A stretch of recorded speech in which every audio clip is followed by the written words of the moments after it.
when it comes to slurs, this is the optimist in me, but I really think that if we can reorient ourselves to start using words in only positive context, only using bitch to say me and my bitches, only saying slut as a positive term, ooh, I love your slutty outfit. I hope you have a slutty night.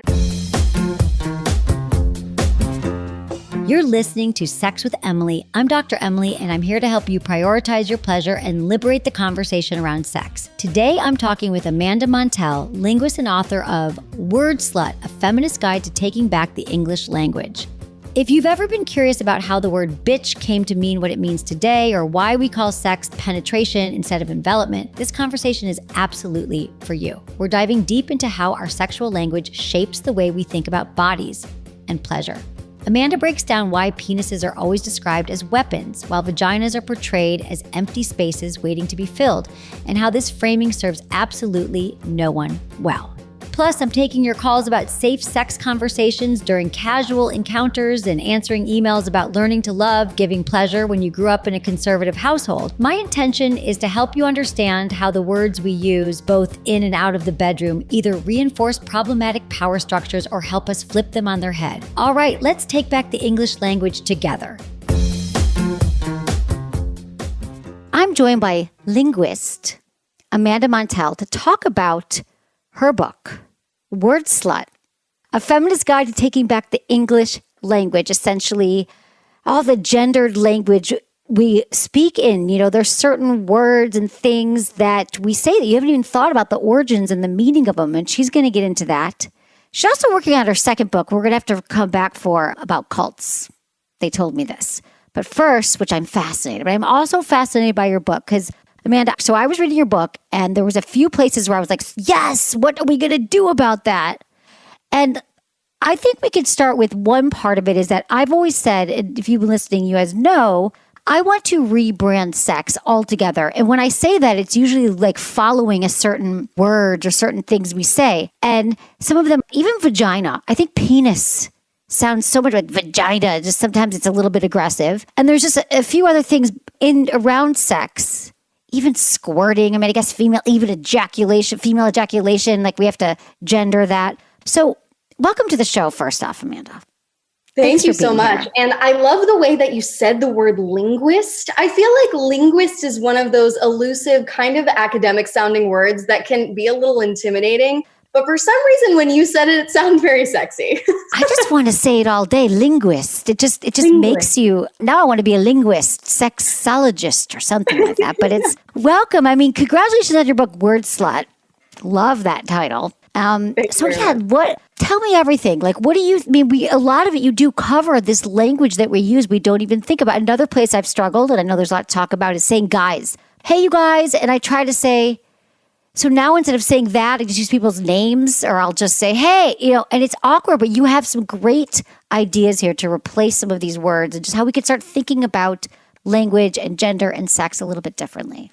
So yeah, the guys thing is so interesting, and I'm asked about it a lot. Obviously, in the English language, we lack a second person plural pronoun. And so ever since only the 1980s, guys has been one of the most popular ways that we've filled that lexical gap. Really, only in the 1980s have people been using you guys as our second person plural. And obviously, in parts of the country, people use y'all or yins. But you guys and people's quote unquote gender neutral use of it really speaks to this concept of default maleness that I talk about a lot, and that exists in our language as it exists in our culture, and it certainly exists in the ways that we think about and talk about sex. But my background is in linguistics, and I remember in my first sex, gender, and language class in college, one of the first little nuggets that blew my mind was thinking about how we frame sex in terms of language like penetration, which really frames it from a penis's perspective. The opposite might be something like envelopment or enclosure. Like, can you imagine if that were the framing that we use to describe sex? Even our slang terms that we use to describe the act: boning, drilling, screwing. Something pounding. else. Yeah, pounding. Something else might be sheathing, or, if we're talking about the vulva as a whole, you could say like we clit smashed or whatever it is. But what linguists have found is that, looking back at our etymology of genitalia slang over hundreds and hundreds of years, and I always think it's so entertaining that there are linguists and lexicographers whose entire job is to just study genitalia slang. It really becomes very clear that our worst values and attitudes about sex are reflected in the way we talk about genitalia, like penises are always weapons, and vulvas, which, by the way, it's already subversive to use the word vulva instead of vagina. Vagina is how most of us talk about what is really the vulva, but the vagina is, the most quote unquote important part of the vulva if you have a penis that wants to go into one. Penises, they're always weapons, and vaginas are always, empty places, these vacant holes waiting for a penis, and sex is always violence. It says a lot about how we approach sexuality, and it really serves no one. Well, it's so true. So I love what you're saying here, because it's like when we think about not only and I guess what came first, I guess it's the way we think about sex, because you're so right. It is reflected in the language. I always say that it shouldn't, first of all, penetration is not the main event.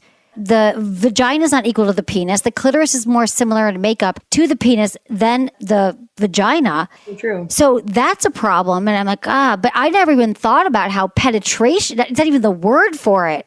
There's so awkwardly, I found researching my book. So Word Slut, obviously, or maybe not obviously, for those who haven't read it, but it covers a wide spectrum of ideas having to do with language, gender, power, and culture, from the history of our favorite gendered insults in the language and what they say about us, to grammatical gender, all the way to genitalia naming practices and curse words. And so it's sort of this quick and dirty crash course. I want to go back to the terms around our body parts first. So let's talk about how I would so much rather be enveloped than like penetrated.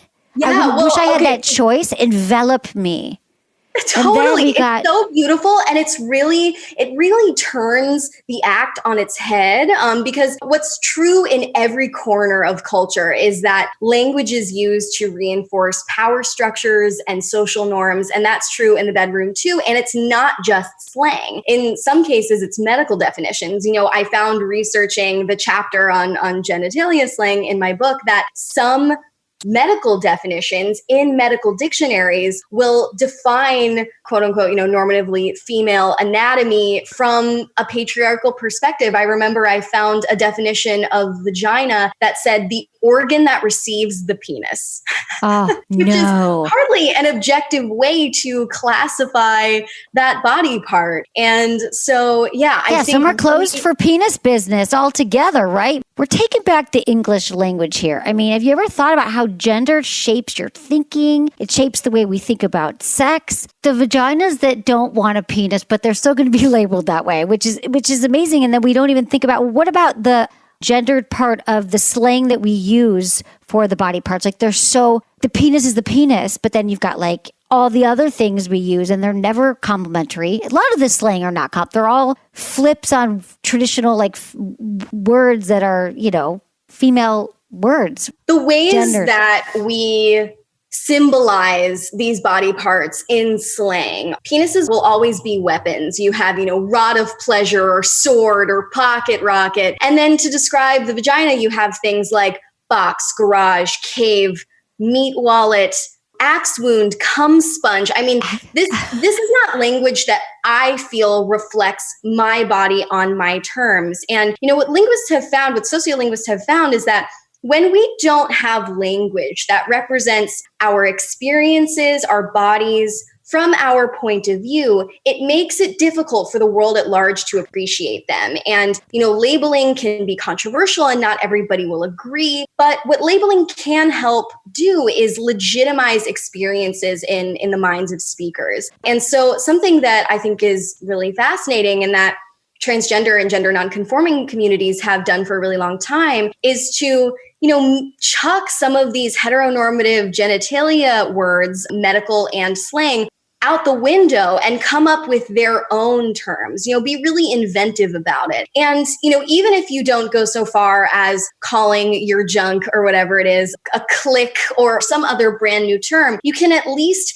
appreciate the invitation to think about, oh, yeah, maybe I don't like that everybody just calls my junk a vagina. Maybe I really want to call it a vulva because that represents more of the anatomy. Or maybe I don't want to refer to the act as boning or drilling. Maybe I want to say something else. And the awareness and the invitation to do that can be really empowering, because if we can reframe sex as something that isn't just penetration, it's over as soon as the guy comes, then that opens up new opportunities for sex to be whatever you want it to be. Because I think, most of us can agree that virginity and sex are these patriarchal constructs. Right.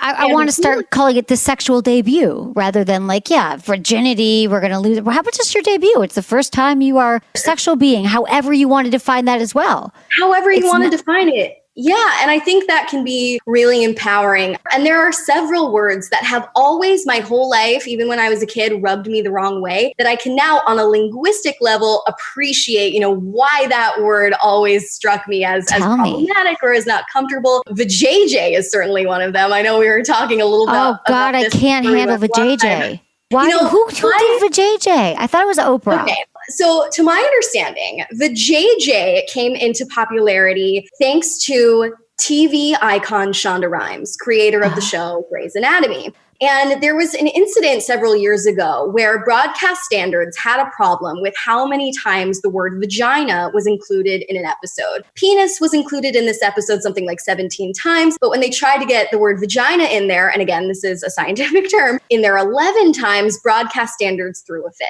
And that says a lot about our demonization of female sexuality and our fear of it, etc. Shonda Rhimes overheard on set someone use an alternative word, vajay-jay. And this all of a sudden painted the vagina as something very friendly and cutesy. Vajay-jay kind of sounds like baby babbling, like goo goo gaga, vajay-jay. Vajay-jay.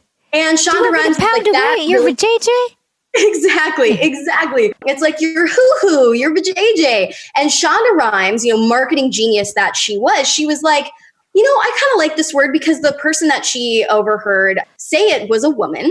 She was like, here's kind of a female invented word that feels like it belongs to women. So I'm going to start using this. And, it caught on real fast. Oprah started using it. Moms across middle America started using it. People really latched on to vajay-jay. But my contempt of the word vajay-jay is quite similar to my contempt of words like girl boss. Because even though they're, created by women, I think that there's still patriarchy underlying them. Yes. Because I'm not a girl. I'm a grown adult woman. There's something diminutive about girl. And when you say words like girl boss, it's kind of highlighting the fact that even though the word boss is not grammatically masculine, it is tacitly coded male. And a woman has to cutesify her title in order to hold a position of professional power. And that's kind of what I see for JJ. We have to cutesify this term to make the vagina seem friendly for the average American household. But I think that at the end of the day can do more harm than good. So having this appreciation for why vajay-jay always struck me as so awkward, but really gave myself permission to say, I don't want to use that. I want to use vulva. There's another term, an acronym that I heard someone use a few years ago. Maybe you've heard of it, the vaginal vulval clitoral complex, or the vaginal clitoral vulval complex. Yes, I have. Yeah, and I thought that was cool too, because it's like, it's complex. That's its beauty. Like, we don't need to dumb down. Castle, though? Like the vaginal clitoral compound castle sounds better than complex, because that's very industrial. But if we're going to go with the feminine, I'd like to think of a castle. But yeah, I've heard some of that. And I think that this is so, we're talking about reclaiming language, which could actually reclaim our own sexuality and what we want, which I hadn't even really, you put so many interesting things into perspective, a different spin on like what is wrong and how the different angles we have to solve this challenge that we have around sexuality and people feeling comfortable around sex, even when they are the technical terms to not be able to say vagina. I used to not be able to say, when I was on a radio station that wasn't Sirius XM, it's a terrestrial radio, I couldn't say masturbation because of FCC laws. I could only say it 3 times in the hour. So then I was like, so when you're bopping the baloney, when you are, what was it? Flicking the bean. I just think that, again, it speaks to the shame and the embarrassment and the trauma we have around sex. Absolutely. And you saying that really reminds me of this euphemization of sex and bodies that we participate in our sort of, Protestant puritanical American culture. And I think there's something really subversive about not engaging with some of those euphemisms if we don't want to, if they've always struck us as a little strange, a little awkward, not comfortable, like they don't represent us. And even just that permission to use the words that feel right to you can be really empowering. And I also want to say, in a world where, I was just going to say that, in a world, but truly like in a culture, I'll say, that was perfectly gender equal, where there weren't things like sexual trauma or there weren't imbalanced gender scales and sex scales, then we could probably use whatever language we wanted, knowing that no offense or damage would be caused because that underlying respect and equality and consent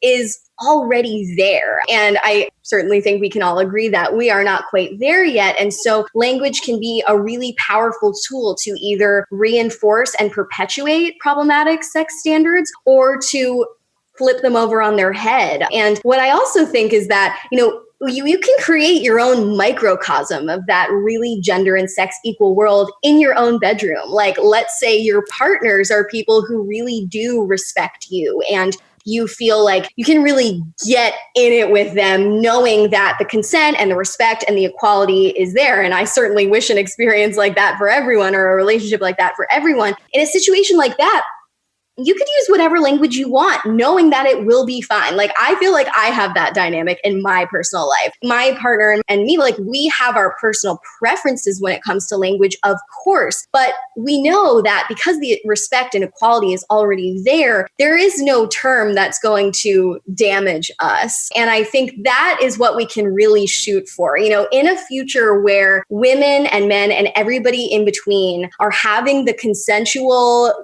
good sex experiences that we all want and deserve, you could call someone a slut willy-nilly and it wouldn't have that same detrimental, power-loaded effect. Are you going to do merch? Do you have merch? Merchandise, I have merch. They say? I do have merch. How can they find it? I want a Word Slut t-shirt. Tell me where they can find all this stuff. Oh, too. I mean, it's kind of a Mickey Mouse operation that I run myself, but I do have some really fun, really cozy, soft tie-dye t-shirts that you can find on my Instagram. And they say things like word slut, smash the standard, own your voice, words can change the world. It's fun. I love it. My head's exploding because there's so much to cover, but what could we do? So like I said, I have some consciousness, around my, like, not saying guys. And, I have definitely always say vulva, but the problem is I always have to explain it because people still think vagina. Teach the appropriate language. What is your mission? What's the goal? I absolutely have a mission. Yeah. My mission is to empower folks to own their own voices. I don't want to police anyone's language and I don't want anyone to police my language. I named my book Word Slut, and there are plenty of feminists who think that might have been a mistake, who think that a word like slut is something that deserves to be abolished rather than reclaimed. And those are two directions that slurs tend to go in. Either they go away forever or they become reclaimed either by just an in-group or by everybody. A word like spinster or old maid seems out of date because so does the idea of criticizing a woman for being over the age of 35 and unmarried. That's not that big a deal anymore. And so words like spinster and old maid, which used to be quite offensive, fell out of favor. But a word like queer is a pretty victorious example of a gender/sex slur that became reclaimed not only by the in-group, by the in-community, but by everybody. And when it comes to slurs, this is the optimist in me, but I really think that if we can reorient ourselves to start using words in only positive contexts, only using bitch to say me and my bitches, only saying slut as a positive term, ooh, I love your slutty outfit. I hope you have a slutty night. Or I love words more than anyone I know. I'm a word slut. Then over time, the next generation will come of age only hearing the word in those positive contexts. And that's how reclamation will happen. And it's not an easy process. It's not a streamlined or linear process. And people are going to disagree along the way. There are still people who find that queer is offensive. It was once selectively a homophobic slur. Now it's largely been reappropriated by academia and the LGBTQ community to mean something neutral or even positive. But that's my opinion about slut. And that's what I want to do with it as someone who has the awareness of this language and chooses consciously how I want to use it moving forward. And that's really my crusade. I want to communicate that if you're already on board with gender equality, if you're already on board with equality of the sexes, then you can maybe, read Word Slut or make yourself aware of some of the ways that our patriarchal standards or imbalanced standards are reflected and reinforced in our language. So then you can decide how you want to use it moving forward. If you decide, okay, like, guys is just something I can't get rid of. Guys is my thing. It's cozy. I love it. It's useful to me. So be it. But maybe you'll decide that you don't want to say vajay-jay anymore, or you don't want to say bone, drill, and screw anymore. You don't want to say penetration. You don't want to use the word slut or bitch as terms of abuse. It's really, the power is ours. And that's the beautiful thing about language. And what linguists have always found is that women and gender nonconforming folks have always used language as a form of social power in a culture that doesn't give us as many ways to assert our power. And that's what I love about it. Yeah, no, it's great. Well, you're doing great work. Now, what about slang? Like, is there any slang that you're just like, I wish we could just stop saying, bitches or, a lot of them are derivative of women, of terms for women, right?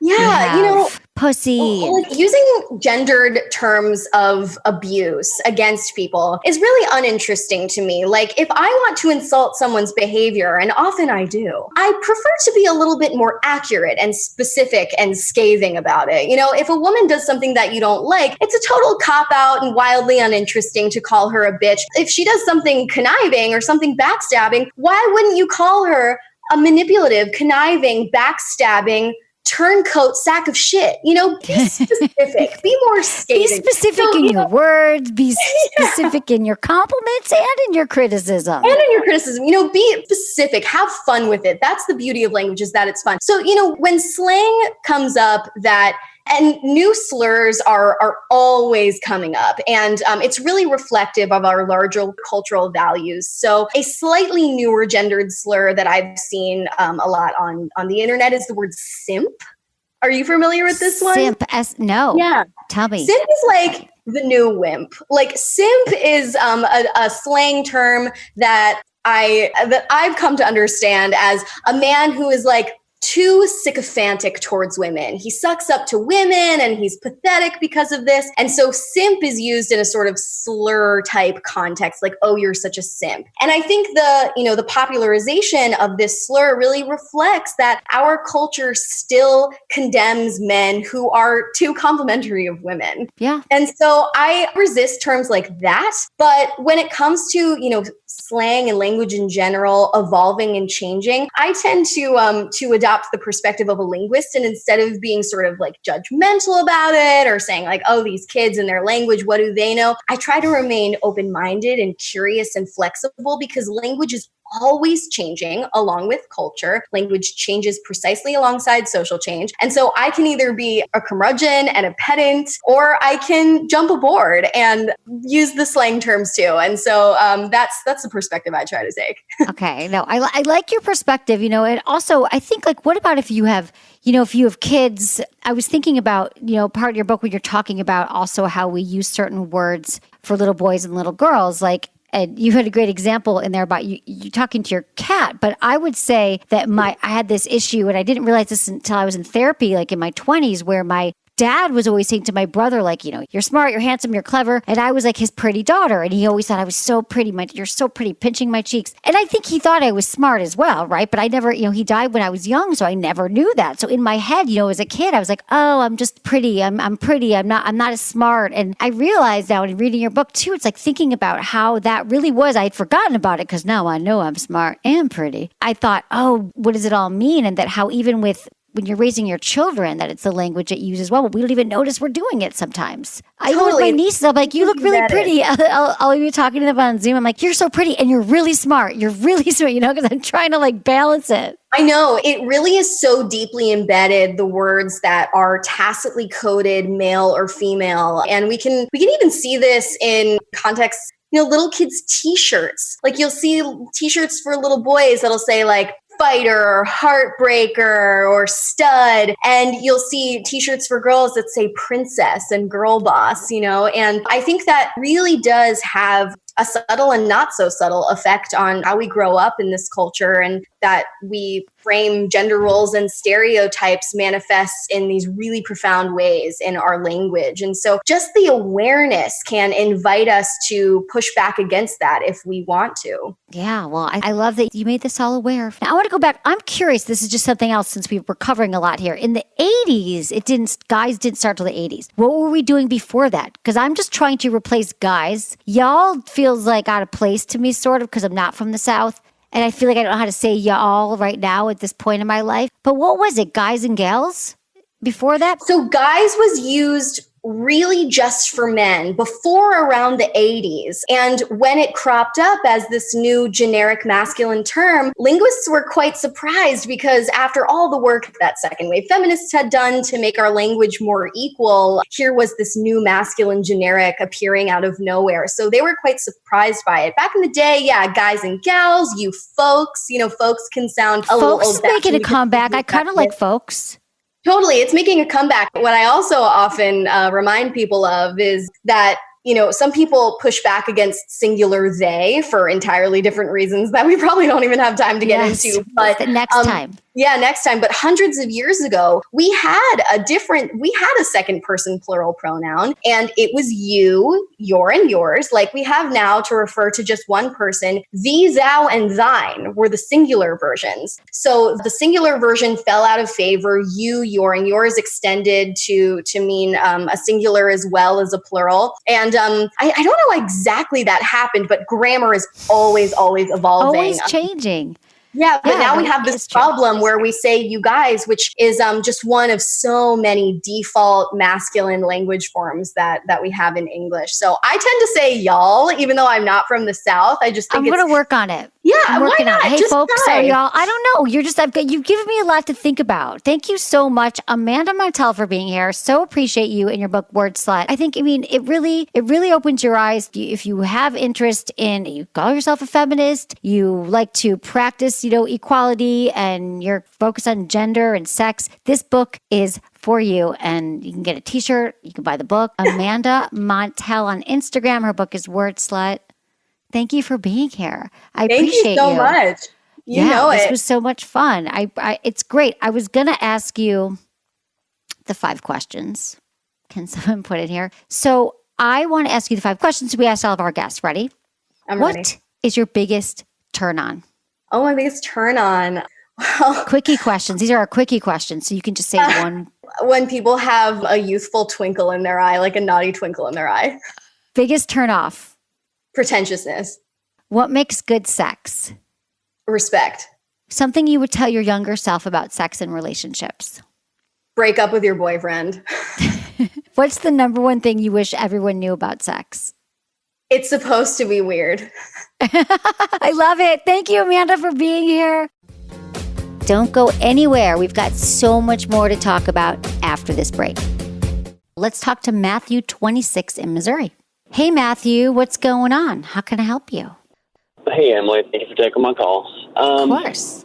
So I'm just getting back into the dating game, not looking for anything besides sex. Okay, I enjoy going down on a woman. It's something that I love to do.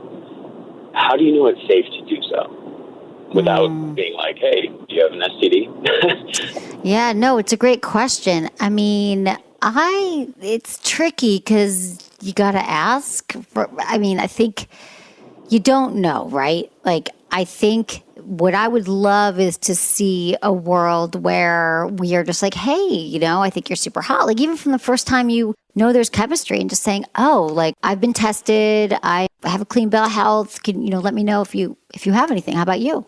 And just asking straight up. And people, I feel like, are being more honest these days. And they're saying, yeah, I've had herpes, but I take a daily suppressant. Or I have outbreaks a few times a year and I do something about it. And you can also see if there's an outbreak, obviously. But people could also have an STD and not know. So there's always risk, right? But if you want to be 100% sure, you got to have the talk. You got to have the safe sex talk, which you could make it hot. What's a tactful way to do that? I think a tactful way is, well, you tell me, like, how fast are you moving with these women? Like, you said you're just looking for sex, right? Do they know that you're just looking for sex and not a relationship? Or are you just kind of hooking up? Awesome for you either way. Awesome that you know. But it can be trickier if it's just like, we're getting drunk and then we hook up and I'm about to go down on her. And then I'm like, oh, have you been tested? I don't know.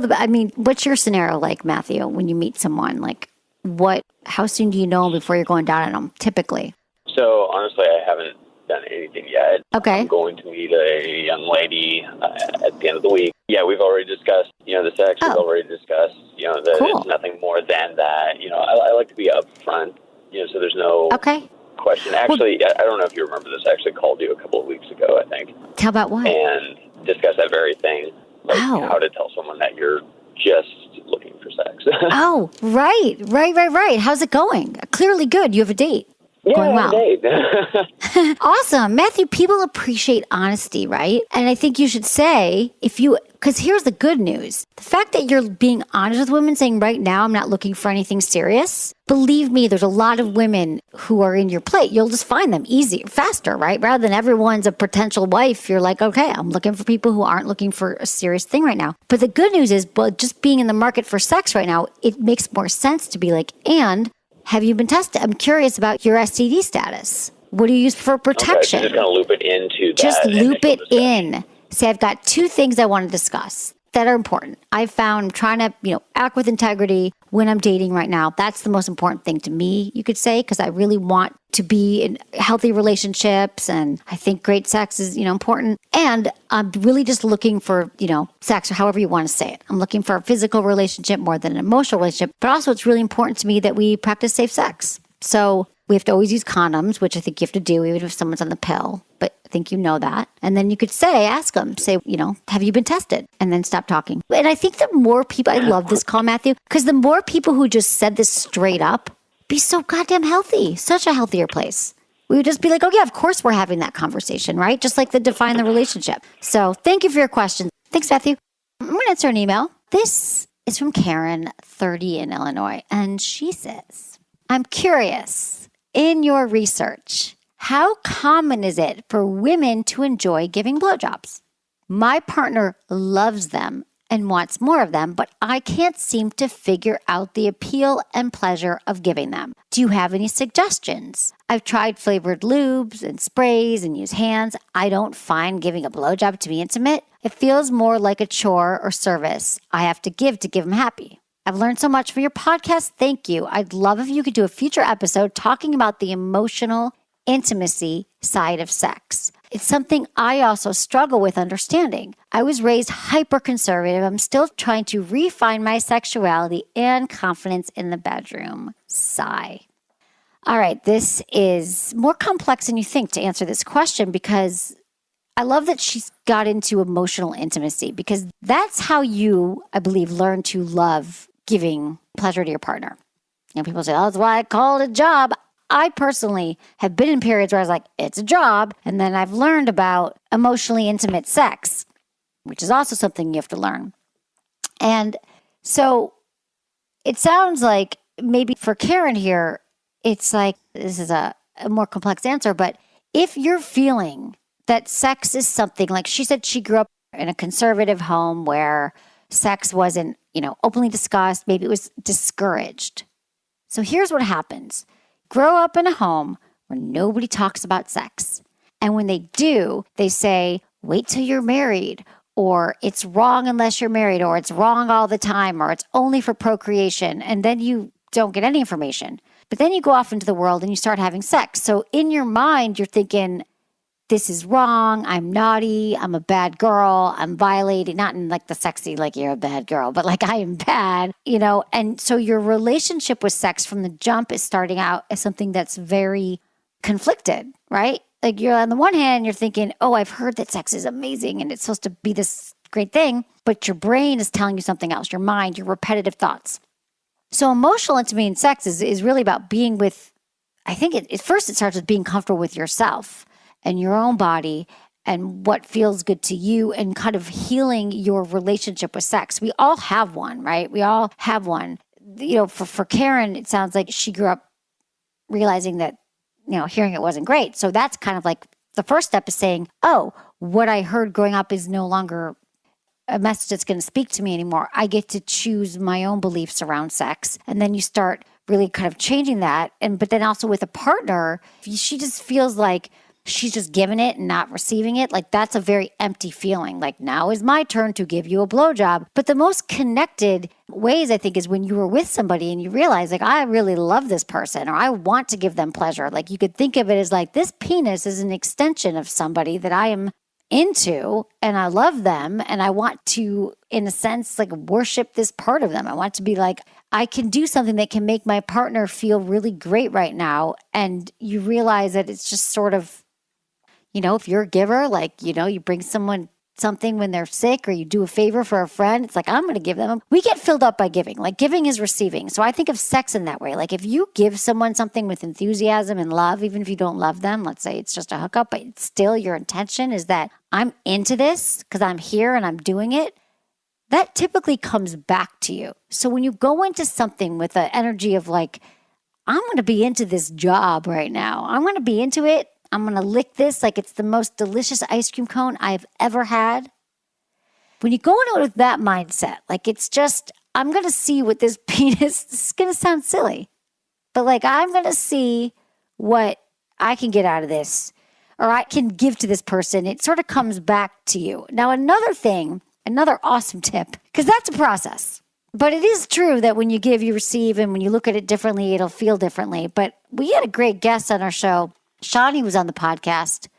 She talks about using a vibrator on herself while she's going down on her husband. And she's like, it's a sure thing because I'm getting turned on. I'm aroused, got the magic wand, the sure vibrator, the sure thing. We love the magic wand. And then I'm giving pleasure to him and I'm aroused. So yes, I'm telling you, when we're all turned on, that is the best thing we can do. And that's why it really helps to please each other, right? That's why I always say, like, she comes first, like go down on your partner, then you're already aroused. Maybe you go down on them. But that's why I also love toys, because toys are an excellent way to make sure that, we only have so many hands and mouths and fingers and things to do. So I love that she's just riding her magic wand. That's a way to get you going. Like if I could carry around the magic wand all day, I would be into any task I'm doing, right? Like you're like, I am having an orgasm and doing the radio show.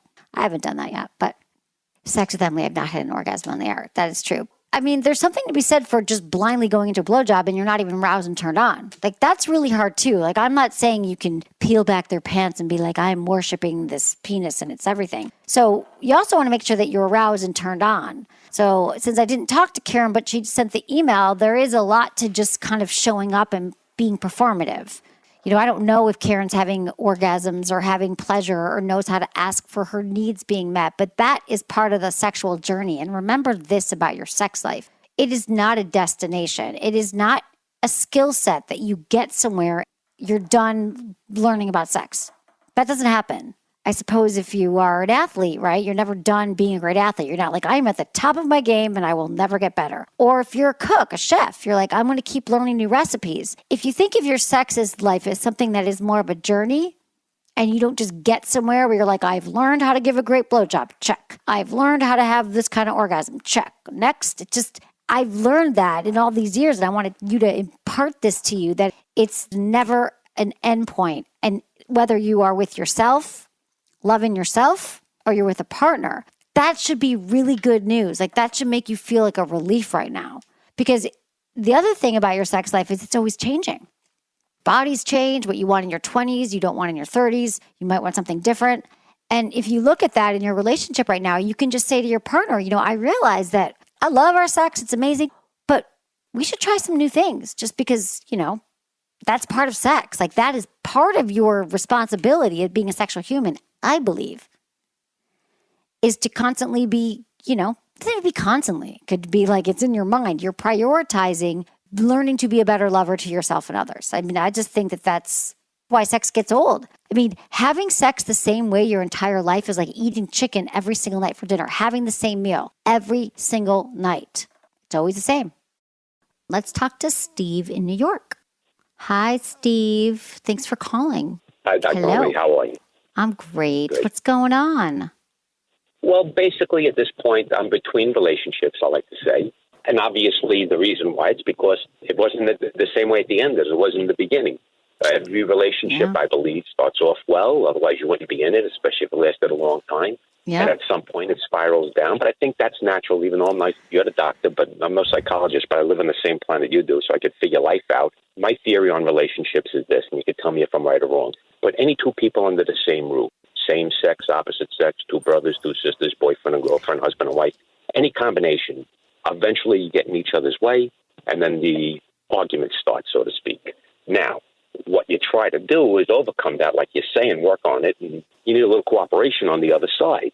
Yeah, someone who can talk things out. Okay. But you need somebody to do that. And I'm wondering, how do you either get them to come aboard, or how do you try to avoid, the arguments as a relationship goes? Because that's not really what I want in a relationship, but it seems to always morph into that. And not just me, for a lot of people. All my friends that are still married are saying, you're lucky you're not married. I'm thinking to myself, okay, so it's not a utopia either. No. Well, Okay, so Steve, no, I'm with you. So it's such a good question because you're right. This is what I was saying to my team right before the show. I was like, you guys, every relationship is hard. You have to understand once the honeymoon phase is over, and it will end, we have to be good communicators. And we have to, I think I was saying to them on the call, I was like, yeah, we all have stuff. We all have our issues. Maybe we're narcissists or love bombers or codependent or alcoholics, or like we all have stuff. Every one of us. So then you got to find a partner whose stuff you can work with. Like, how are we going to communicate together with what we're both bringing to the table? So to answer your question, knowing, like, we should go into relationships knowing there's going to be conflict. And how do you tell, like, early on, you're like, how do you communicate? I'm interviewing people. I'm like, for my company, I'll say, how do you deal with conflict? And they're like, oh, I'm people pleaser. I don't, or they're like, oh, I have to just address it head on, right? So I think you could sort of vet somebody because, of course, there's no problems when you're falling in love. That's why you're falling in love, and then it's too late. Right. I'd like to keep that going, but sometimes it doesn't keep going. At this point in my life and not with anybody at this point, it's because the marriage failed. Any of the relationships, be it long or short, they failed. But I look back and I say every time it was the same thing. It was utopia. It was a heaven at the beginning, and then practically spiraled down to hell at the end. Huh. I'm trying to avoid the hell. Yeah, no, Steve, you can't avoid the hell, though. Here's the thing. You can avoid hell, but to get attached to utopia doesn't exist. And in fact, you'd get sick of utopia if it did. I promise you, you'd find a way to make it less than. That's just the cycle of life, right? Things are good, then they're bad. They're good, you're bad. You go up and down, but you just hope that the downs are not these deep, dark pits of despair where you just can't get back up again. So I think, first off, I would say this is your expectations, or when it gets really bad, it just keeps escalating, going down, but you never bring it back again. And so if you've always had this experience, guess what the common denominator is? You. Me. So I would say this has more to do with you than there not being anyone out there that's going to be right for you. I would say, like, what have you learned from your past relationships about yourself? How old are you, Steve? It doesn't 65. say it. 65, got it. So what have you learned about yourself at 65? Well, I think you talk about what I learned about me. Well, I think, how about Steve? What was your part in the demise of these disastrous relationships over the last 40 years? Well, again, you're not going to like the way I'm putting this, only because I think if I were a woman and a guy treated me the way I treated them, I'd be grateful. And I'd say, hey, I got a hell of a guy. Thank you. That's how I honestly feel, because I think why? Because I think everything that I do, I try to put my mate first. and make her happy and do nice things for her. And I'm saying to myself, then I'm scratching my head saying, well, what is she mad at now? And that's the part that doesn't make too much sense to me. So you're just giving and giving and giving, and you're being this great guy, and they're just getting mad at you. You're just good. You're perfect. So I think that's part of it.